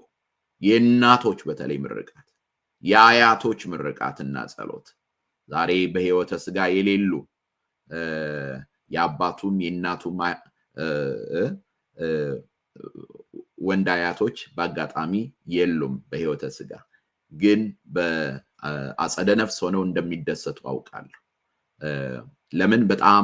በጣም ይጸልዩለታል፣ ለሱም ለወንድሙም እና እግዚአብሔር ያንን ጸሎት ስለሰማ እናመሰግነዋለን። ሌላ የምናገረው ስለ ልጆች ነው መቼም። ምክንያቱም ይሄ ብዙ ሰው ላይ ያለው አይምሮ ላይ ያለው ነገር የእንትኑ የሃይማኖት ክርክሩ ብቻ ሳይሆን ስለ ልጆችም ስለሆነ ሁላችንም ልጆቻችንን በእውነት እንጸልይላቸው፣ እንመርቃቸው። ሲወጡ ሲገቡ የበረከት ቃል እንናገርላቸው። ሁልጊዜ ጉድለታቸውን ብቻ አይደለም ማሰብ ያለብን። ሌላው ይሄ ዝም ብሎ ከፐርፌክት ፋሚሊ አይደለም። ይሄን የተሳሳተ ነገር አንዳንድ ንግግሮችን ስለምሰማ ነው። ኃጢአተኛ ከሆኑ እየወደቁ ከሚነሱ ሰዎች የተገኘ ነው። ስለዚህ ማለት ሁላችንም ሾርት ካሚንግስ አለን። ይሄንን በጣም መናገር ፈልጋለሁ። ሌላው ፕሮቴስታንቶች ወንድሞቼ እህቶቼ፣ ወይም ደግሞ ከኢትዮጵያ ኦርቶዶክስ ተዋሕዶ ቤተክርስቲያን ወጥታችሁ ያላችሁ ወንድሞቼ እህቶች፣ ከራሴም ተመክሮ ነው መነግራችሁ። ወጣቶች ሳለን ብዙ እንጠይቃለን፣ ብዙ ይሄንን ያንንም እንይዛለን። እኔ በዛ አልፌበታለሁ፣ አይቼዋለሁ። የአባቶቼ አምላክ ጠብቆኝ ነው ዛሬ እዚህ የቆምኩት። ስለዚህ ብዙ ነገሮችን አይቻለሁ። ወደፊት ታሪኬን ስጽፈው በደንብ በሚገባ ዲቴል አስቀምጠዋለሁ። ስለዚህ እኔ ራሴ የተሳሳትኩበት ጊዜ ነበር እኔ ራሴ የቤተክርስቲያኔን ነገር ጥያቄ ምልክት ያስገባውበት ጊዜ ነበር ለምን ወጣት ስትሆኑ ብዙ ነገር ትጠይቃላችሁ ብዙ ነገር ደግሞ አንዳንዴ ቁጣው አንዳንዴ ያንዳንድ ሰዎች ምላሽ የበለጠ እልክ ውስጥ ያስገባል እልክ ሃይማኖት ይሆናል ከቤተክርስቲያን ይወጣችሁ ወንድሞች እህቶች አደራ በእልክ አይደለም መጽሐፍ ቅዱስን ማንበብ ያለባችሁ በእልክ አይደለም ቤተክርስቲያንን ማየት ያለባችሁ ወይም እናንተን በሰደቡ እናንተን ባንቋሸሹ ሰዎች አይደለም ቤተክርስቲያንን ማየት ያለባችሁ ረጋ ብላችሁ በመመረን ነው እና ጠያቂ ትውልድ መሆን ጥሩ ነው ግን ስትጠይቁ ማንበብ ያለባችሁ ትክክለኛውን መጽሐፍ ነው ማንበብ ያለባችሁ ለምን ምክንያቱም አብዛኛው ዶሚኔት አድርጎ በህትመት ላይ የዋለው አሁን ኢትዮጵያ ውስጥ በአብዛኛው ነው ማለት በብዙ ወጣቶች እጅ የሚገባው የፕሮቴስታንቶች የተለያዩ መጽሐፍቶች ስለነበሩ ሳይታወቅ ብዙ ሰው ኦርቶዶክሳዊ የሆነ ሰው ሳይታወቅ የፕሮቴስታንት ማይንድ ሴት አበጅቷል እኔ ከዛ የፕሮቴስታንት ማይንድ ሴት ለመውጣት ፕሮቴስታንት መሆን አይደለም ብላችሁ ሁለቱ ይለያያል የፕሮቴስታንት ማይንድ ሴት መያዝና ፕሮቴስታንት መሆን ገና ሌላ ነው ኦኬ ገና ሁለት የተለያየ ነገር ነው እና የፕሮቴስታንት ማይንድ ሴት ስትይዙ ሁሉንም ነገር የምታዩት መንፈሳዊ ባልሆነና ሰዋዊ በሆነ ነገር ነው መመልከት የምንጀምረው ኦርቶዶክሳዊ የሆነ ማይንድ ሴት ስንይዝ ግን ምስጢራትን መመልከት እንጀምራለን እና በወጣትነት ህይወት ውስጥ ብዙ ጊዜ ይሄ የኢንላይትመንት የዘመነ አብርሆት የሰዋዊ የሆነ ዕውቀትን መደገፍ ነገር ነው በጣም የሚገፋ እና በዛ መንገድ ብዙ ጥያቄዎች እንሆናለን እኔ እንደዛ ሆኛለሁ የቤተክርስቲያኔን ትምህርት ጥያቄ ምልክት ውስጥ ያስገባውበት ጊዜ ነበር በወጣትነት ጊዜ ነገር ግን ዛሬ ግን ሳየው ከት ብዬ ስቃለሁ ምን ነክቶኝ ነው ላለው ደግሞ ደስ ይለኛል ምክንያቱም ያንን ያለፍኩበትንም ጊዜ ስመለከተው ሳየው ስለዚህ ይሄን ሁሉ ማነሳላችሁ ለምንድነው ከቤተክርስቲያን ወጣችሁ ግራ ገብቷችሁ ያላችሁ ካላችሁ በእውነት እንደው ተመልከቱት የቅዳሴውን ያምልኮ ህይወት ይዩትና ዛሬ ኢትዮጵያ የተለያዩ ቤተ እምነቶች መድረክ ላይ የሚከናወነውን ነገር ተመልከቱት እና ራሳችሁ ገምቱ ስለዚህ ምህረት እያሳየን ያለው ይሄንን ነው ወደ ቀደመው የጥንቶቹን አባቶች ነገር እዩት ተመልከቱት ነው እያለ ያለው እና ይሄንን ለማሳሰብ ነው ይቅርታ ቶሎ ጨርሳለሁኝ ብዬ እኔ እንትን ያልኩት ምክንያቱም በዚህ አጋጣሚ ብዙ ሰዎች ስለ ሚሰሙና ስለሚያደምጡ ይሄንን ነገር ልናገር ብዬ ነው አንድ ሌላ አሁን ይሄ ብዙ ሰውን ይቀሰቀሰ ስለሆነ ብዙ ጠያቂ ትውልድ ይመጣል እባካችሁ ፌስቡክ ላይ ስራችሁ ሰውን መሳደብ የሆነ ሰዎች ካላችሁ አቁሙ ሰውን በመሳደብ ወደ እውነት አታመጡትም እና ወደ ቤተክርስቲያንም መጥቶ ጠያቂ ሆነ ይከራከር ይጠይቅ ጥያቄ ምልክት ያምጣ መልስ ቤተክርስቲያን አላት ስለዚህ ሰዎችን በፍቅር ነው መቀበል ያለብን ብዙ ሰዎች ይመጣሉ በተለይ በዚህ በውጭው ዓለም ያላችሁ አሁን ብዙዎች ይመጣሉ አፍሪካ አሜሪካውያን ይመጣሉ ሂስፓኒክ ወንድሞቻችን እህቶቻችን ይመጣሉ በጣም በጥንቃቄ መቀበል አለብን ነው በራሳችን ዓለም ብቻ በራሳችን በብል ውስጥ ሆነን ብቻ በቃ ዝም ብለን ሌላውን መግፋት የለብንም አደራ ለማለት ነው ይሄንን የምናገረው እንደዚሁም ደግሞ የወጡትም ሲመለሱ ሌሎችም ሲመጡ በፍቅር እንቀበል ያን አድርግ ለማለት ነው እግዚአብሔር አምላክ በእውነት ይባርካችሁ ቃል እንደገባልን እንግዲህ አልፎ ግን አሁን ለምሳሌ ከነስቱዋርት ጋር ያደረገውን ክርክር አንዳንዱን ገና አላነሳ ነው ራሱ ቅዱስ ቁርባንን ዲቴል አልገባንበትም ቅዱስ ቁርባን ምንድነው እንደው ነክቶ ነው የተው ስለዚህ ስለ ቅዱስ ቁርባንን በሰፊው በአማርኛ እጠይቃለሁ ለምን ያንም እናደርገው እናቶች ያላችሁ አባቶች ያላችሁ ለልጆቻችሁ አንዳንዴ ለመግለጽ የምትቸገሩበት ነገር ስላለ ያንንም እናደርጋለን በአማርኛ የቅዱስ አትናቴዎስ የቅዱስ ጎርጎሪዮስ የሌሎችም አባቶች በአማርኛ እየተተረጎሙ ነው በነገራችን ላይ ቢተረጎም ብላችሁ የጠየቃችሁ ስላላችሁ በአማርኛ ተተርጉመዋል ኢትዮጵያ ላይ በጣም በብዛት እየተረጎሙ ነው ያሉት ስለዚህ እነዛን በደንብ በእውነት እንድትመለከቱ አሳስባለሁ ኦኬ እንድትመለከቱ አሳስባለሁ እግዚአብሔር ያክብርልኝ። ለምሳሌ ገብረ እግዚአብሔር ኪዳን እንደው መጥቀስ ከምፈልጋቸው ሰዎች በጣም ዋጋ ከፍሎ በእውነት ብዙ መጽሐፍቶችን የተረጎመ ወንድም አለን። የነሱን መጽሐፍቶች ሌሎችም አሉ እንዲሁ አይምሮ ላይ የመጡትን ነው ስማቸውን የምናገረውና የነዚህን መጽሐፍቶች እየተተረጎሙ ስለሆነ በአትናቴዎስ የቅዱስ ዮሐንስ አፈወርቅ ሌሎችም እየተተረጎሙ ነው ያሉት። ከግዕዝ ደግሞ እንደገና መርሳት የሌለብን የእንግሊዘኛው ብቻ አይደለም። ከግዕዝ ደግሞ እንደገና አሁን የጉባኤ ቤት አባቶች ለምንድነው ቀድሞ የነበሩ አባቶቻችን ከአረብኛ ከኮፕቲክ ቋንቋ ከግሪክ ቋንቋ ወደ ግዕዝ ተርጉመውልናል። አያችሁ፣ ከግሪክ ቋንቋ ከኮፕቲክ ቋንቋ ከቅብጥ ከአረቢክ ከሲሪያክ ተርጉመውልናል ወደ ግዕዝ። አሁን ደግሞ የኛ የጉባኤ ቤት አባቶች እነዛን በግዕዝ የተተረጎሙትን ወደ አማርኛ እየተረጎሙልን ነው። ይሄ ደግሞ ደስ ሊያሰኘን ይገባል። ወደ አማርኛ እየተረጎሙልን ነው። ስለዚህ እነዚያን መጽሐፍቶች ማንበብ እንችላለን። ሌላ የጠየቃችሁኝ የምህረት እና የቃለ አብ የፖድካስታቸው በእንግሊዘኛ ለልጆቻችሁ ለመስጠት የምትፈልጉ በዩቲዩብ ላይ እና በኢንስታግራም ላይ the burning bush ፖድካስት የሚል አለ። የነሱ ቪዲዮዎች ያሉበት አንዳንዶች ኢሚቴት እያደረጉ እየከፈቱ ነው አካውንት እና የነሱን ለይታችሁ ይዩት። አንደኛ በቁጥር ብዙ ተከታይ ነው ያላቸው፣ እሱን በዛ ታያላችሁ። ቲክታክ ላይ TBS 118 የሚል አለ። እሱን ነው the burning bush 318 ስማቸው እሱ ነው። the burning bush 318 በዚህ በዩቲዩብ ላይ ያለው ነው። እሱን ሰብስክራይብ አድርጉላቸው። ልጆች እንዲያዩት አድርጉ። ልጆችን ኢንከሬጅ አድርጓቸው። ልጆች በጣም ከምናስበው በላይ በጣም ልባቸው የሰፋና ለመንፈሳዊ ነገር ቅርብ ናቸው። ስለዚህ አይ የኔ ልጅ መንፈሳዊ ነገር አይወድም አትበሉ። የመንፈሳዊ ነገር አይወድም አትበሉ። ስለዚህ ይወዳሉ። አሳዩዋቸው። ጥልቅ የሆነ ዲስከሽን ይሰማሉ። ደጋግም የምጠቅሰው አለ እዚህ ሀገር ዝም ብሎ ብዙ እንደው የረባ ነገር አይደለም ያው የሚያወሩት፣ ግን አንድ ፕሮግራም አለ አሁን እዚህ ሀገር 3 ሰዓት የሚፈጅ ነው። 3 ሚሊዮን 4 ሚሊዮን ሰው ባንዴ ያየዋል። ወጣት ነው አብዛኛው የሚያየው የሚሰማው ያንን። ለምን? ምክንያቱም በቃ የሆነ ነገር እናገኛለን ብለው። ስለዚህ ልጆቻችን ሰነፎች አይደሉም፣ አይምሰሏቸው። ልጆቻችን ልባቸውን የሚይዝ ነገር ይፈልጋሉ። ስለዚህ አሁን ዛሬ ሰሞኑን የተነሳው ነገር ብዙ የኢትዮጵያ ልጆችን ራሱ ሳይቀር ጆሮአቸውን ከፍቷል፣ የበለጠ እንዲሰሙ አነሳስቷቸዋል።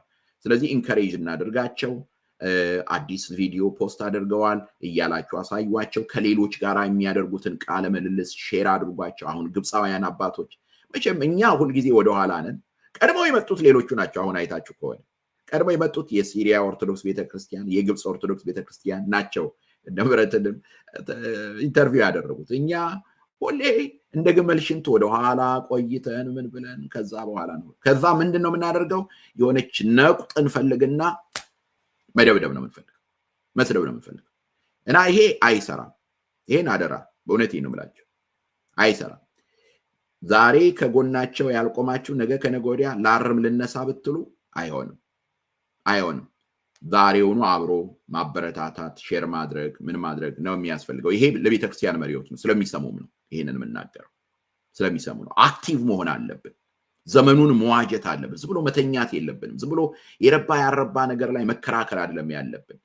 አሁን ዘመኑ ጠያቂ ትውልድ ያለበት ነው። በቃ ቶሎ ቶሎ እያልን ነፍሳትን ማዳን ነው ያለብን። እንደ ጨው እየተናደ ያለው የኛ ህዝብ ነው ባለማወቅ።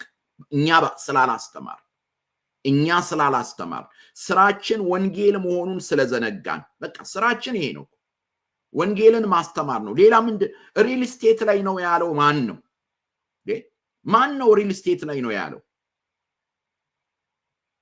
የሊቃነ ጳጳሳት ኃላፊነት ምንድን ነው? ወንጌል ማስፋፋት ነው። ተመልከቱት፣ ፍትሐ ነገሥቱን ተመልከቱት፣ የሐዋርያትን ቀኖና። የሊቃነ ጳጳሳት ኃላፊነት ወንጌል ማስፋፋት ነው። በቃ ጠዋት ማታ ሌት ተቀን ስለ ወንጌል ማሰብ ነው። አድሚኒስትሬሽን አይደለም። አድሚኒስትሬሽን በጣም ቀላል ነው። ግን አሁን አብዛኛው አድሚኒስትሬተር ነው የሆኑት። በቃ ይሄ አስተዳደራዊ በሆኑ ነገሮች በጣም ቢሮክራቲክ የሆኑ ነገሮች ናቸው እንዳለ ጨምድዶን የያዘው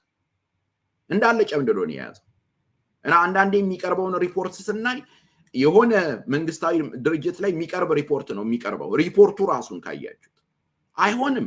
መንቃት አለብን።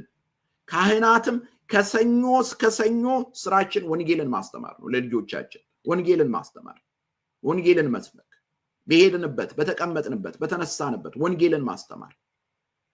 ማን ኦርቶዶክሳዊት ቤተክርስቲያን ናት ያላት። ወንጌሉ ያለው እሷ ጋር ነው ያለው።